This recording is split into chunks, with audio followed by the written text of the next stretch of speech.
ये कोई साधारण निशान नहीं, ये भगवान विष्णु के असली पद चिन्ह है। लेकिन ये यहाँ किसी पूजा के लिए नहीं, बल्कि एक महाशक्तिशाली असुर की छाती को हमेशा के लिए दबाए रखने के लिए है। यह कहानी है असुर गयासुर की। लेकिन रुकिए, वह कोई पापी या दुष्ट राक्षस नहीं, बल्कि भगवान विष्णु का इतना बड़ा भक्त था कि उसने कठोर तपस्या करके भगवान ब्रह्मा से वरदान पा लिया। वरदान था, जो भी मुझे देख लेगा या छू लेगा उसे सीधे मोक्ष मिल जाएगा। यह वरदान इतना शक्तिशाली था कि हर पापी भी सीधे मोक्ष पाने लगा। स्वर्ग नर्क खाली हो गए और यमराज का काम ही बंद हो गया। जब प्रकृति का संतुलन बिगड़ा तो देवताओं ने एक दिव्य छल किया। उन्होंने गयासुर से उसकी पवित्र देह पर यज्ञ करने की अनुमति मांगी। जैसे ही गयासुर लेटा, वह हिलने लगा। तब ब्रह्मा जी ने मृत्यु के देवता यमराज को आदेश दिया कि वो अपने लोक से एक विशाल धर्मशिला लेकर आएं और गयासुर की देह पर रख दें।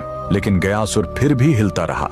तब उसे स्थिर करने के लिए स्वयं भगवान विष्णु ने उस विशाल धर्मशिला पर अपना दाहिना पैर रख दिया, जो हमेशा के लिए अंकित हो गया। भगवान के स्पर्श से गयासुर खुश था। उसने मृत्यु से पहले भगवान विष्णु से वरदान मांगा, मेरी यह देह दुनिया का सबसे बड़ा तीर्थ बने और जो यहाँ अपने पितरों का पिंड दान करेगा उन्हें सीधे मोक्ष मिलेगा। और भगवान के आशीर्वाद से गयासुर का वही शरीर आज बिहार का पवित्र गया शहर है। और जिस स्थान पर विष्णु ने पैर रखा था, वहीं पर बना है यह प्रसिद्ध विष्णुपद मंदिर। लेकिन रुकिए, इसी मंदिर के बगल में इस फल्गु नदी में कभी पानी नहीं दिखेगा। क्यों?